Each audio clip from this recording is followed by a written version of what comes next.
है।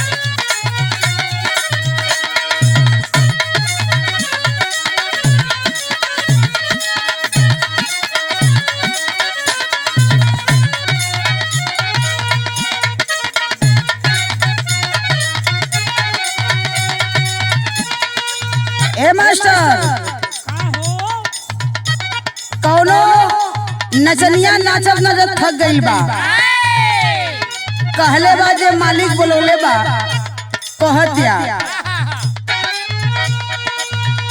कबो बेली कबो पाप तू नचवला,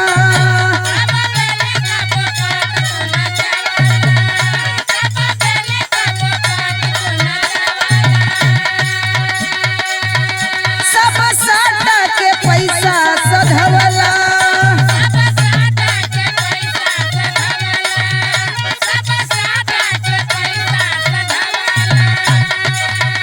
कबो बेली कबो पाप तू नचवला, सब साटा के पैसा सधवला, तनी दया करो ये हया गला पर,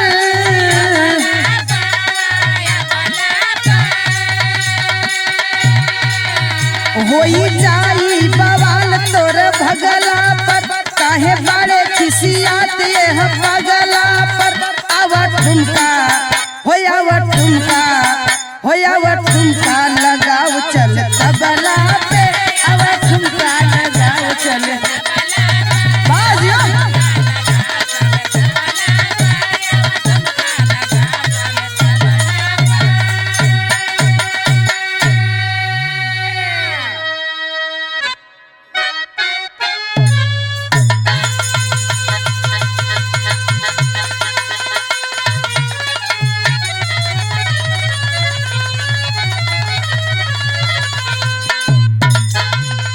कि अब संवरिया रे गोइया,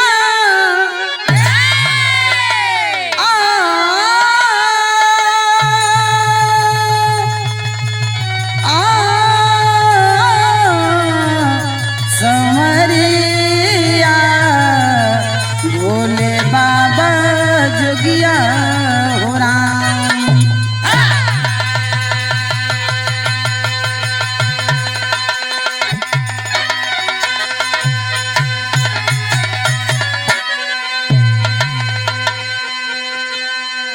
अच्छा भैया, जवाहर फिल्म स्टूडियो कोटवारी मोड़ रसड़ा बलिया से कमलेश भैया के देख रेख में एक बिरहा भेज रहल बानी। हम गायिका करिश्मा शास्त्री कोपागंज जनपद मऊ से। हमें आशा ना बल्कि पूरी विश्वास बा कि बिरहा रउआ लोग के जरूर पसंद आई। जितने हर गाना के आप लोग दुलार प्यार दिले बानी यूट्यूब के माध्यम से, वही तरह से विश्वास बा कि एहू गाना के प्यार दुलार मिली। ए बिरहा का शीर्षक है कर्म का फल। कैसे मास्टर साहब?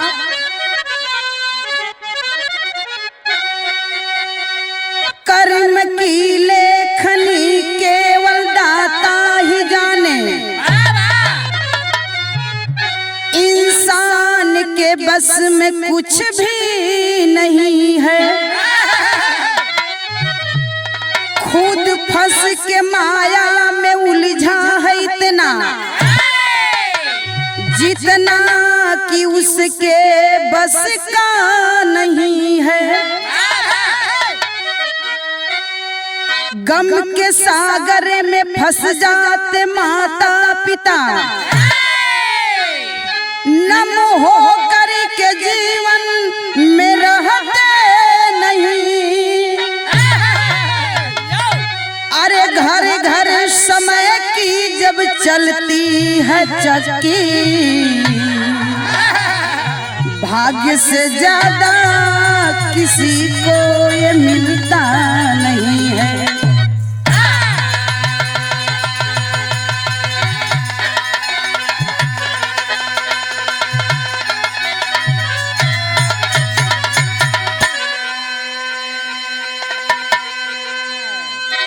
यहाँ बिरहा में गजल का अंदाज दिहल गेल मास्टर साहब। कैसे?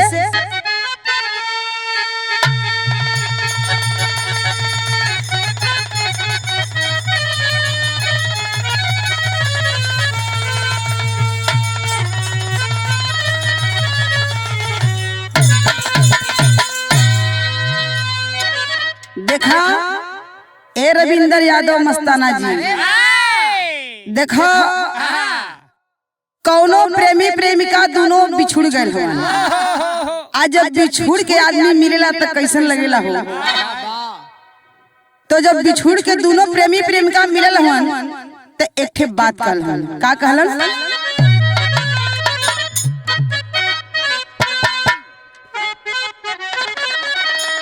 अरे पागल नजरे, अरे पागल नजरे, नजरे पागल, अरे पागल नजरे दिल दीवाना लगता है, दीवाना लगता है, पागल नजरे दिल दीवाना लगता है, पागल नजरे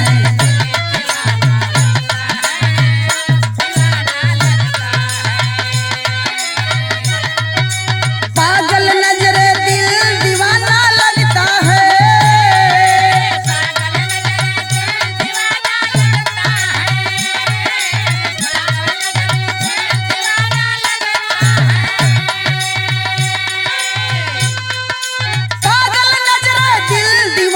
लगता है, तेरा मेरा, मेरा तेरा, तेरा मेरा प्यार पुराना लगता है, पुराना लगता है, तेरा मेरा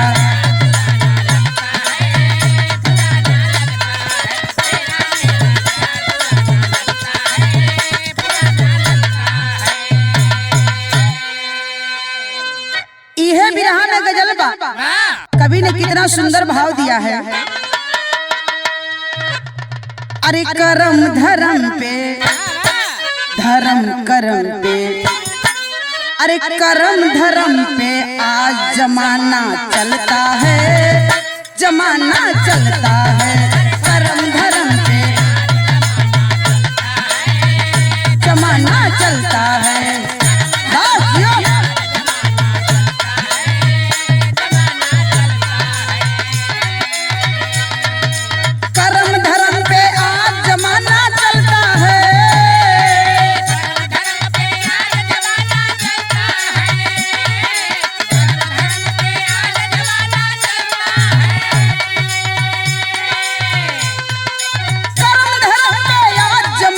चलता है संत हृदय में, संत हृदय में पाप कभी ना पलता है, कभी ना पलता है, संत हृदय में कभी ना पलता है।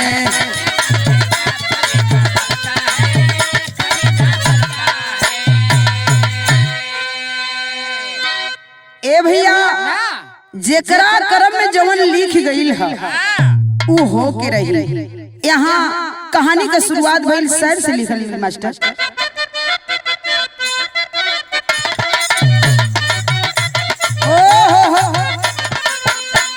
कर्म की रेखा पर ये लिखी कहानी है, कर्म की रेखा पर ये लिखी कहानी है, लिखिए सत्य कथा माना ये पुरानी है।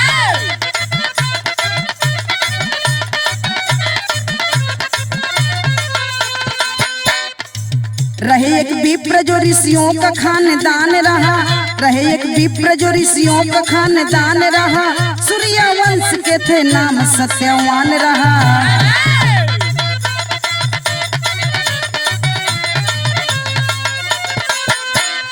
शारदा नाम की इकलौती बेटी प्यारी थी, ये शादी नहीं गरीबी में लाचारी थी। बाबा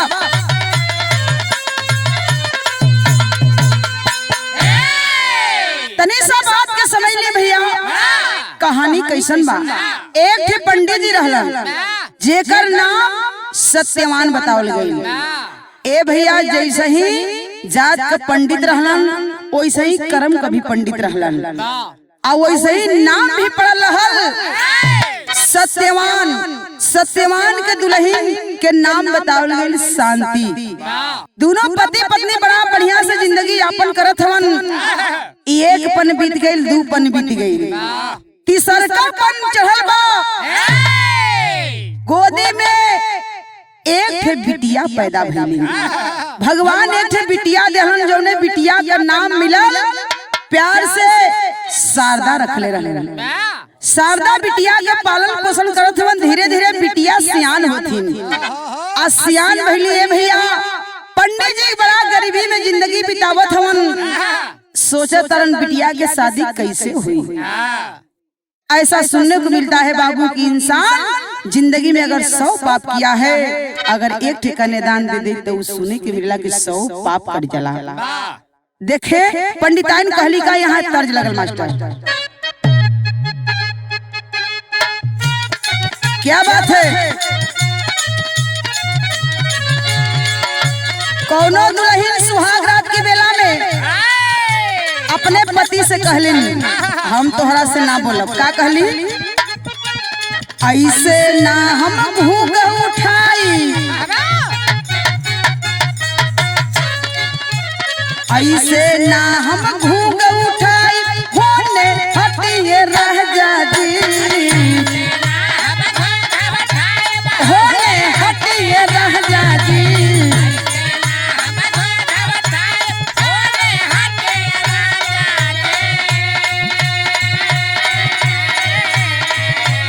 ऐसे ना हम भूख उठाई, होने हटिए रह जाजी।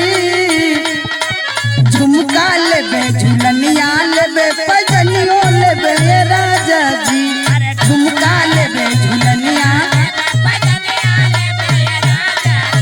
झुमका लेबे झुलनिया लेबे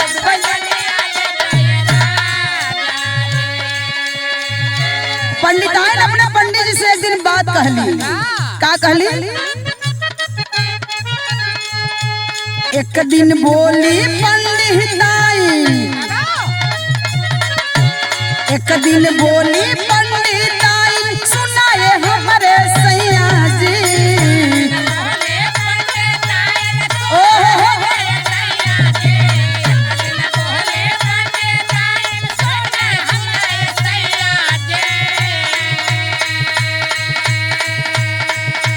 एक दिन बोली पंडिताई, सुनाए हमारे सैया जी। घर में बाटी सुता सयानी, कैदा कहीं सगैया जी। घर में बाटी, क्या बात है।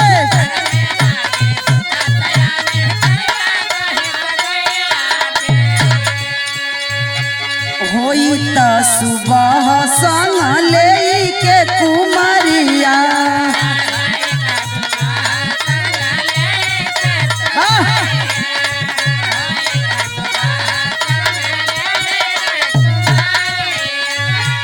कोई मिल जाए खमा दी हो छोकरिया।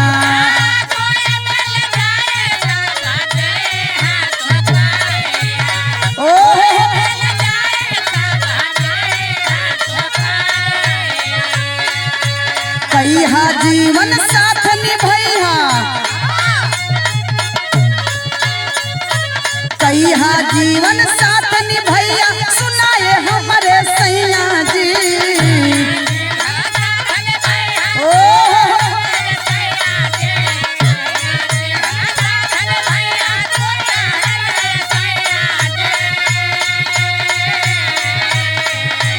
कहिया जीवन साथ निभैया, सुनाए हमारे सैया जी।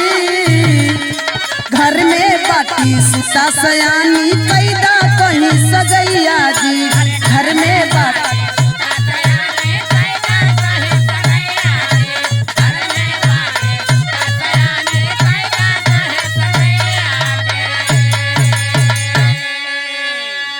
ए भैया पंडिताइन अपन गरीबी देख के पंडित जी से एक दिन कहली कि सैया ए बिटिया के कहीं से एगो नया वस्त्र का उपाय करला।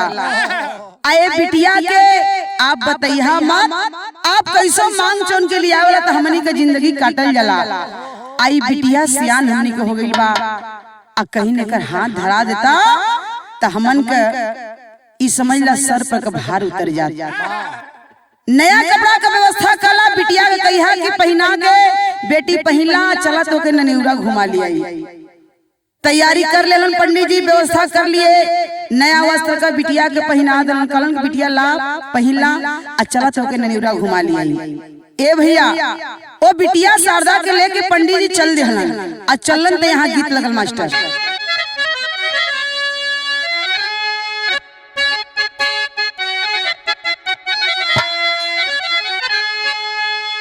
सुरेंद्र भैया कौनो लड़का के शादी भइल रहल, गौना ना भइल बा, लड़का परेशान है कि अब गौना होखे कि तब गौना होखे। ए भैया लड़का परेशान होके लेटर लिख के देहलस। तब पहले के जमाना में लोग लेटर भेजे, उ लड़का परेशान बा लेटर लिख के देले बा, लड़कियां लेटर के माध्यम से जवाब देथिया का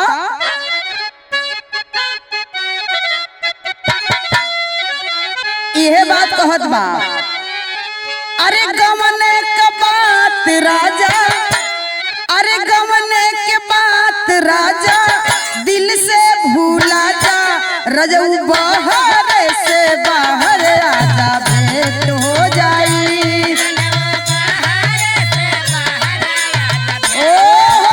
क्या बात है।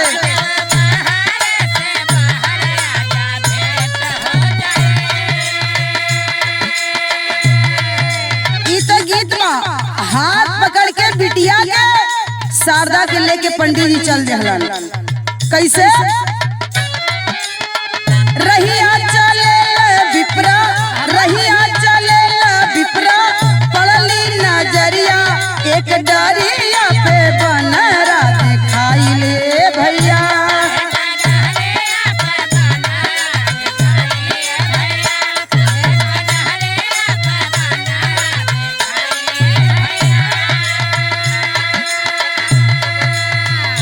बिटिया शारदा के लेके पंडित जी चलल हवन। जाते जाते जाते जाते बहुत बड़ा एक जंगल दिखाई देलस।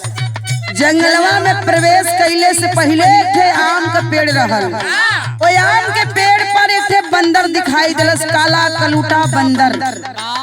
ओ आम के डाल पे बैठल बा। देख के सबसे पहले सुबह की बेला में वो बंदर दिखाई देले बा। अपने दुल्हनी की बात के मन में बैठा के सोचे लगलन पंडित जी कि ये भाई हमार तो पंडिताइन कहले रही कि सैया जात हवा सबसे सुबह की बेला में सबसे पहले कौनो चीज जीव जंतु असुर राक्षस पशु पक्षी कुछ हो मिल जाये तो वही से बिटिया का हाथ धरा के चल। देख के बनवा के सोचे लगल पंडित जी का सोच हवन, कैसे काटी तोहरे माई के बचनिया,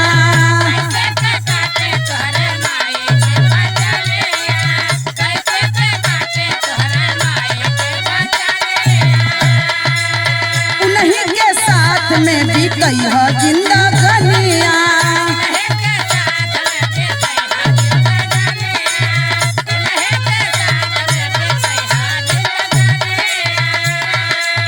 बानर के हाथ दिहले सरदा कुमरिया एक डरिया पर बनरा दिखाई ले भैया।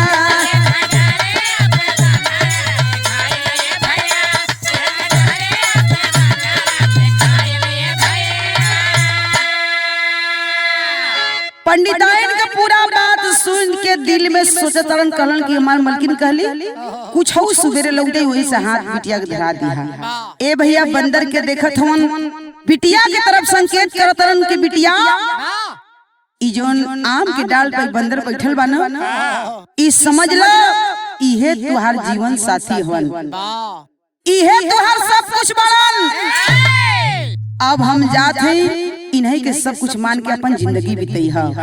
हाथ छोड़ा के जब चले लगलन शारदा से तो शारदा रो रो के एक बात कहली। का कहली मास्टर, यहाँ गीत लगल।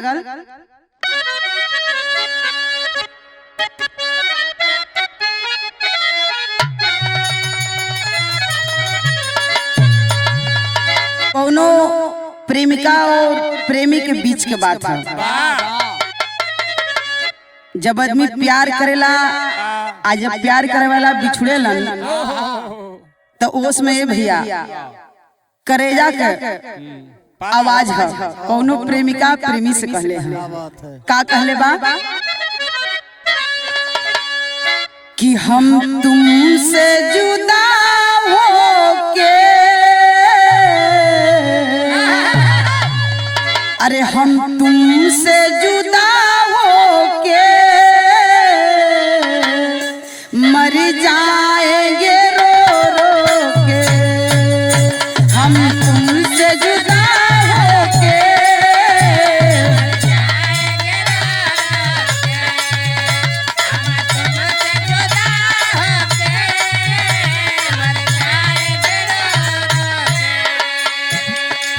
लेकिन वह शारदा रो रो के अपने पिता पंडित जी से कहे लगली, पंडित जी धीरे धीरे हाथ छुड़ाओ तो बिटिया ये तुहार जीवन साथी हमार ना। पिताजी रो रो करके कहती है का, सुता रो रो करी बोली, सुता रो रो करी बोली, बाबू मत ऐसा कीजिए, सुता रो रो करे बोली, बाबू मत ऐसा कीजिए, सुता रो रो करे बोली, बाबू मत ऐसा कीजिए। क्या फूट गई किस्मत, जीवन साथी मेरा बानर, सब प्यार हुआ गोली, सब प्यार हुआ गोली, बाबू मत ऐसा कीजिए, सब प्यार हुआ गोली, सब प्यार हुआ गोली, बाबू मत ऐसा कीजिए। ए भैया शारदा रो रो करके कहती है कि बाबू बाबू इजात का बंदर आ इनके साथ हमारे हाथ धरा के जात हुआ, ई नहीं कि हम सब कुछ माने, कैसे बाबू ऐसा न करा। ए बाबू हम सुनीला कि इंसान का साथी इंसान के साथे होले, आ हम एक ठे औरत एक ठे लड़की जात आए बनरे के हाथ में हमारा हाथ धरावत हुआ, ऐसा न करा बाबू। उ प्यार उ दुलार लेके गोदी में खिलौला पोलौला खियौला पियौला, बाबू ऐसा न करा बाबू। लेकिन पंडित जी कहलन बिटिया आज से यह तुम्हार सब कुछ हम यहाँ से जाते हैं। हाथ छुड़ा करके पंडित जी अपने घर चले आए। यहाँ टेरी का भाव दिया गई।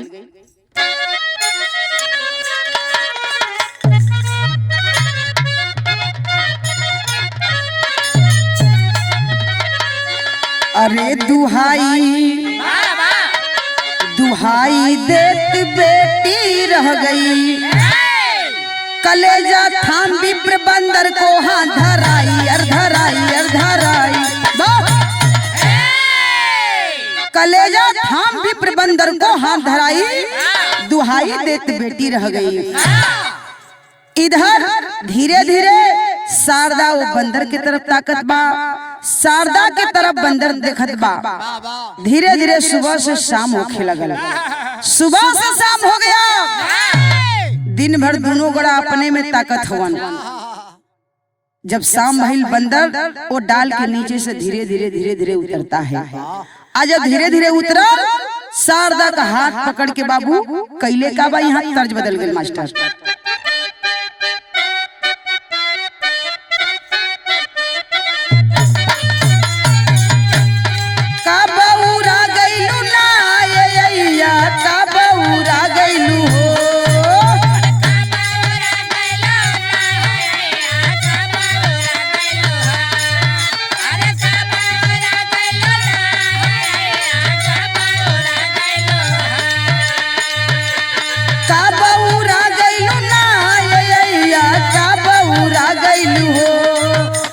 खुदे रहिला बहुरहिया, हम तो खुदे रहिला बहुरहिया, अय्या का बहुरा गइलू हो।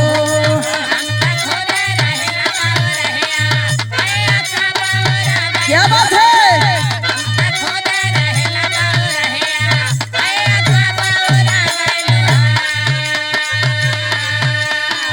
इतना तर्ज बा, लेकिन पे ध्यान दे बिरहा सुनने वाले साथी, बाबू भैया चाचा काका दादा सबसे हमारी विनती है। कहना होगा दिनवा बितावेली हो कुमरिया, दिनवा बितावेली हो, कौनो सूझे ना सुंदर उपैया, कौनो सूझे ना सुंदर उपैया, गोरिया दिनवा बितावेली हो।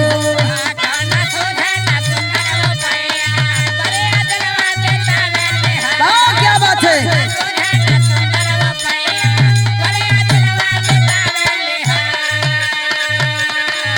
धैले हाथ में हाथ बनरवा,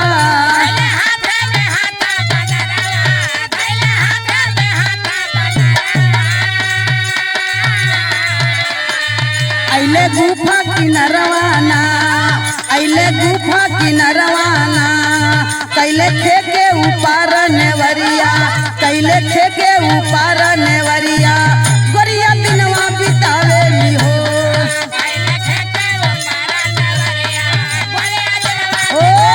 क्या बात है।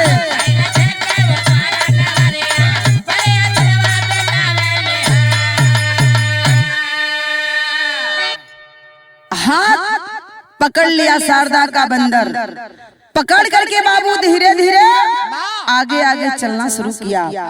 आगे आगे बंदर हाथ पकड़ ले बा, पीछे पीछे शारदा चलत थी। ओही बनवा में एक बिगहा इतना दूरी पर वो बनवा में अंदर गईलीन। आज जब गईलीन बाबू तेठे गुफा दिखाई देलस। ओ गुफा में बंदर आगे आगे हाथ पकड़ लई हलत बा वो गुफा में। आज जब गुफा में हलत पीछे से शारदा भी चलत थी गुफा में। ओ गुफा में बाबू एक बिगहा इतना दूरी तक उ लोग पहुंचलन।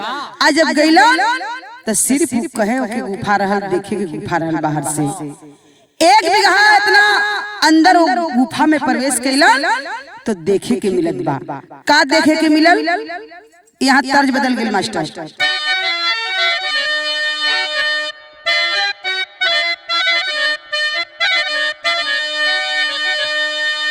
कौनो सहेली अपने दूसरे सहेली से कह दिया, का कहते हो? गौना भइल गईली ससुराल लौट के मैके में आइल बड़ी। पूछा तारी का हो सखी, अरे तुहार जाना कैसन मिलल हो? बताओ तारी सखी, पूछा मत। हमार जना जितना सुघर बड़न, बहुत माने ला हो हमके। दिनों में सूते रहेलन, जिनका नाम देवा हो रहरे की दाल में एक कलछुल जोले घी ना ठेलेलन, जोले हमके खिया ना लेला तो अपने नौवे ना लेला खाए के। कैसन हो सखी? तो उ बताओ तारी कि कैसन बड़न, का करत हुई है इसमें?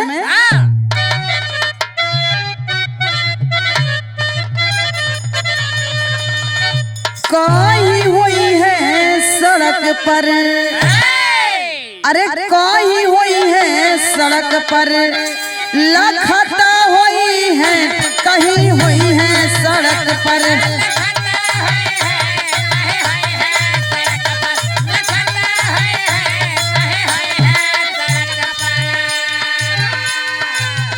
कहीं हुई है सड़क पर, अरे लखता हुई है,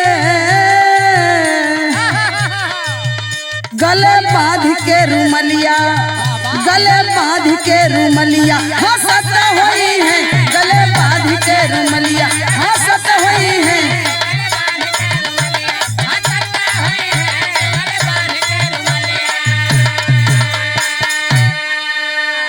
ए भैया, बंदर ले जाके गुफा में बाबू हाथ छोड़ दे। शारदा से तनी दूरी बना के एक लाठी इतना दूरी पर जाके बंदर बैठ गए दूसरे तरफ चेहरा करके। दूसरे तरफ चेहरा करके बंदर बैठल बा, इधर शारदा चुपचाप खड़ी होके देखा तारी। ए भैया, करीब 10 मिनट बंदर दूसरे तरफ चेहरा करके बैठल बा। आज जैसे 10 मिनट बीतल तो बंदर घूम के जब देखले बा शारदा की तरफ दोबारा, तो सुंदर सलोना राजकुमार के भेष में हो गया। राजकुमार के भेष में हो गया। 22-23 साल का राजकुमार का पूछे के है।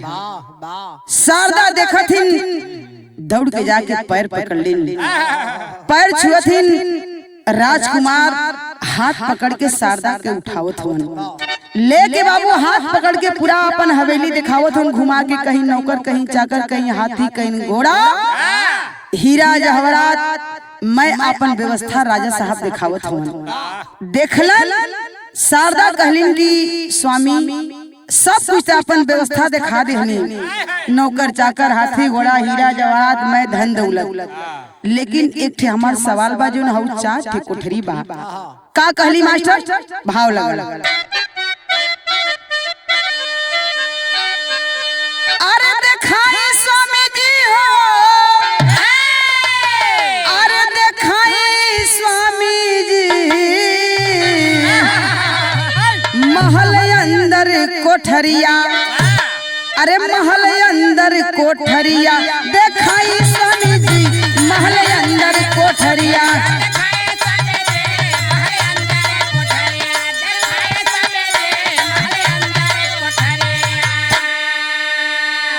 कि कुछ कुछ देखवली आ कुछ बतवली, आ काहे 4 कोठरी में ताला लगवली।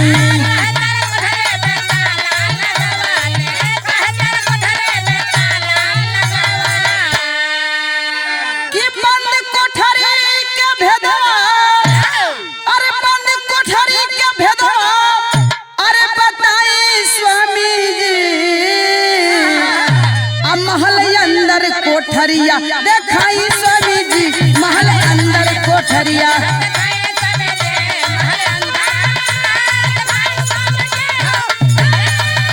जियो क्या बात है, महल अंदर कोठरिया देखाई स्वामी जी महल अंदर।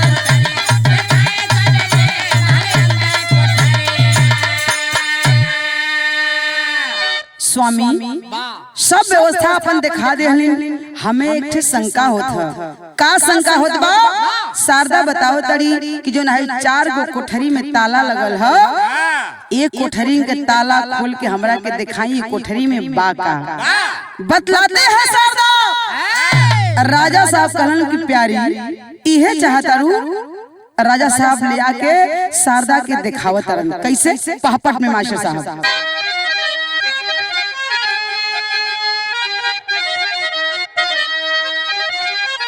अरे गिरी चरण हम मयनवा का खजनवा बा, हमें देखावा देख भरी नयनवा का खजनवा बा।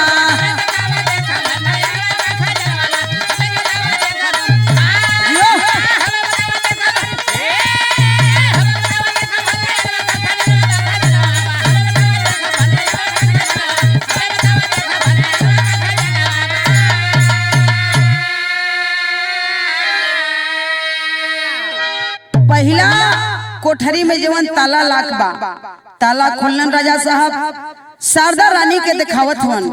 पहला कोठरी में देखे के मिलल का कि कटा हाथ मानव का रखा, अरे कटा हाथ मानव का रखा भारी नजर में आई हो।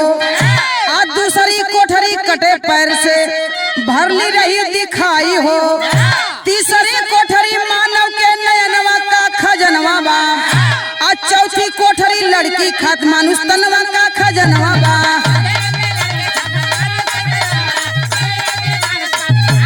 जियो बहुत अच्छे, क्या बात है।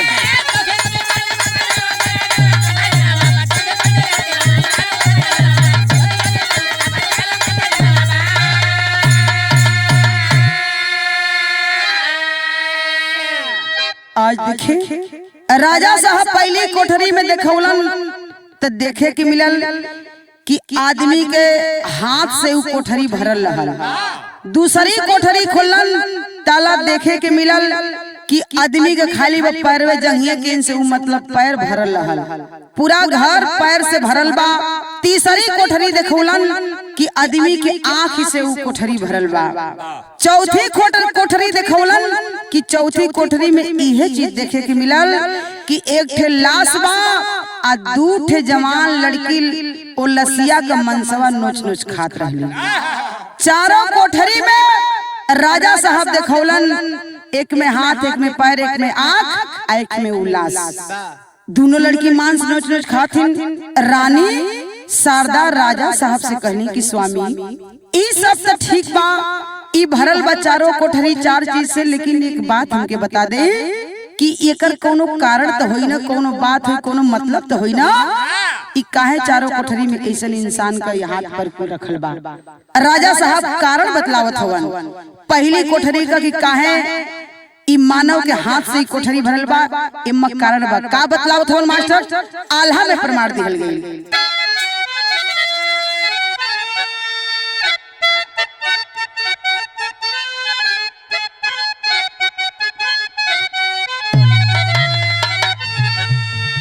अरे यही हाथवा से लूटे जे दूसरे का धनवा भैया,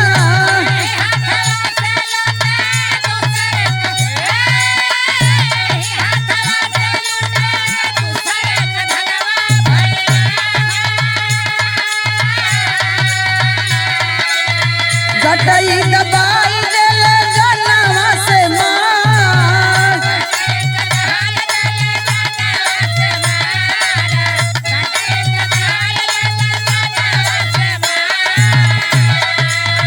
उनही कहा थावारा, उनही कहा थावारा कलबा कोठरी में भैया।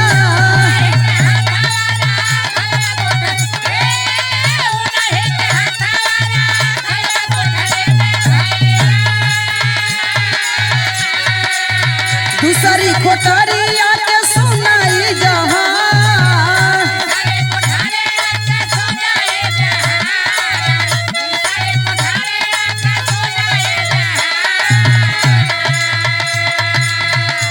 बतावत हवन कि हाथ से ही कोठरी भरल बा, एमा राज बा कि जौने हाथ से जेकर धन जे लूट लेला, धन लूट के आ वही हाथ से ओकर गटई दबा के मार देला, तो ओकर हाथ काट के लिया के हमें कोठरी में रख देला।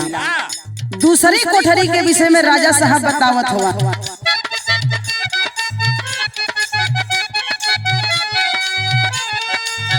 बाबा मतारी के, बाबा मतारी के मारे लतवा से भैया,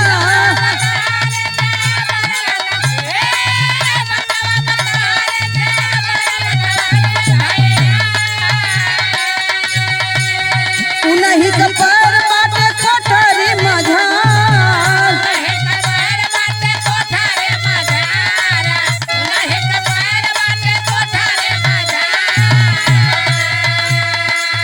गलत नजरिया देखे, गलत नजरिया देखे बेटियों बहिनिया भैया,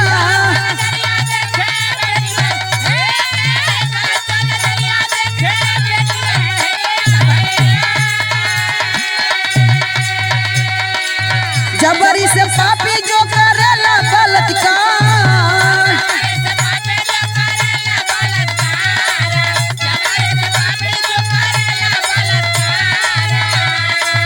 उनही का आखिया हो, उनही का आखिया रा कलबा कोठरी में भैया।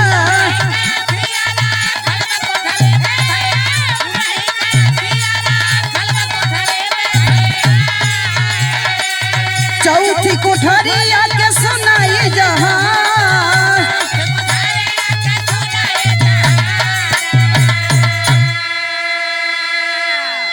ए भैया दूसरी कोठरी के विषय में बतलावत तरन कि जे अपना माई के लाते से हाथे से मारेला, माई बाप के बुढ़ौती में बड़ा दुराचारी व्यवहार करेला, माई बाबू के तमाकू बिना, सुर्ती बिना, बीड़ी बिना, भोजन बिना, पानी बिना मार डालेला, समय से भोजन ना देला, पानी ना देला, माई बाबू का अनादर करेला, लाते से मारेला, हाथे से मारेला, तो ओकर पैर काट के लिया के हमें कोठरी में रख देला।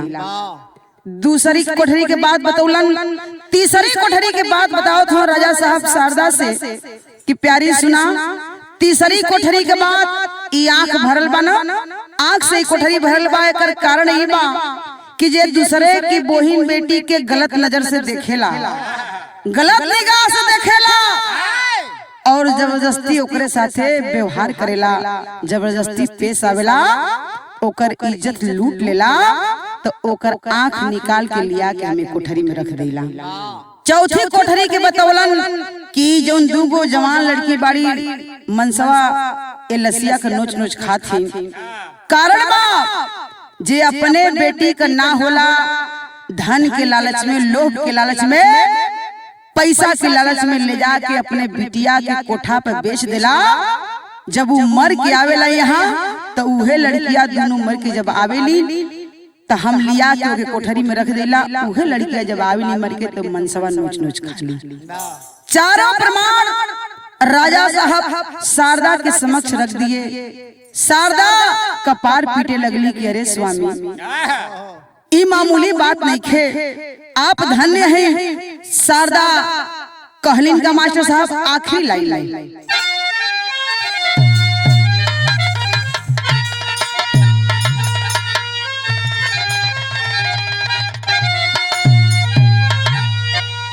अरे चलवला दुनिया हो राम, चलवला दुनिया, स्वामी धर्म का नेवरिया तू चलवला दुनिया।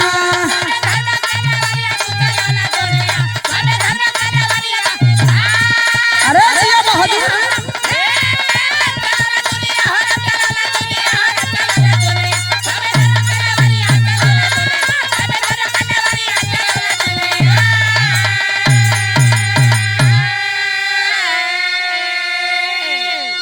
राजा रानी के समक्ष सब बात लिया के रखलन। खुशी खुशी राजा रानी सुहाग रात मनौलन और धीरे धीरे जिंदगी बिताना शुरू किए। यहाँ तक प्रमाण मिलता है रानी कहली राजा से कि राजा आप धन्य हैं, आप दुनिया के मालिक बनी। तो बहुत दिन बीत गई तो राजा के संजोग से और रानी शारदा के संजोग से 4 बेटवा पैदा भइलन। प्रमाण मिलल का के रहल कहना है तो योग यज्ञ बराग दान ये चारों पुण्य कहाई। कहे धर्मी द्वापर के अंत तक 3 बचे ना पाई। तो बदली कलयुग में बदरिया तू रचला दुनिया।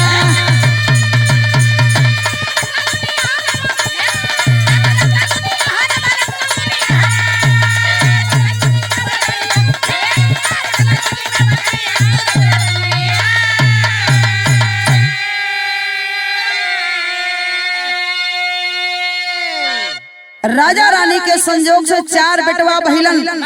जौने बेटवा का नाम मिलल योग यज्ञ बैराग दान। राजा साहब रानी के धीरे धीरे बुढ़ौती आ गई। राजा साहब बतावत रन कि रानी शारदा सुना, ई 4 बेटवा हमार हवन जरूर, योग यज्ञ बैराग दान 4 बेटवा हवन जरूर, लेकिन द्वापर का अंत होत सतयुग त्रेता द्वापर का अंत होत ई तीनों लड़का ये दुनिया के छोड़ के चले गए हैं। लेकिन जो सबसे छोटका लड़का है बतावत रन राजा का कहलन, कल युग में केवल दान रही छोटका लड़का प्यारी। योग यज्ञ बैराग न रही है बनी है ये व्यापारी। तो चले दान करने वरिया तू लचर दुनिया।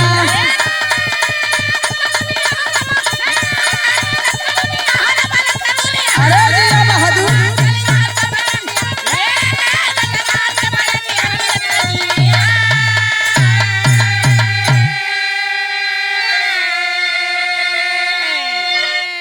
राजा साहब बतावत हवन द्वापर का अंत होते होते ये तीनों लड़का स्वर्ग सिधार जी है, दुनिया के छोड़ के चल जी हैं। लेकिन कलयुग में जो सबसे छोटका लड़का है दान अमर रही। देखे बाबू कलयुग में यह प्रमाणिक बात है कि आज भी किसी के दरवाजे पर कोई जाता है, भिक्षुक भिखारी संत जोगी फकीर जाता है कोई भीख मांगने के लिए, आज भी लोग 1 रुपया 2 रुपया 4 रुपया चाहे जितना शक्ति अनुसार होता है, आटा चावल गेहूं जो भी होता है, लोग आज भी इस कलयुग में दान करते हैं। इसीलिए कलयुग में दान अमर है। राजा रानी बुढ़ाई आती है इस दुनिया को छोड़ करके चल बसे। यही कहानी का अंत हुआ। आखिरी लाइन में कहना है, कुसुम पराग स्वामी हमारे।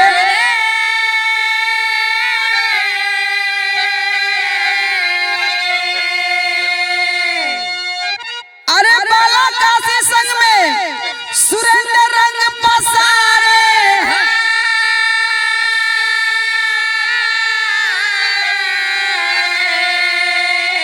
अरे दुहाई देत बेटी रह गई, अरे दुहाई देत बेटी रह गई, ईश्वर का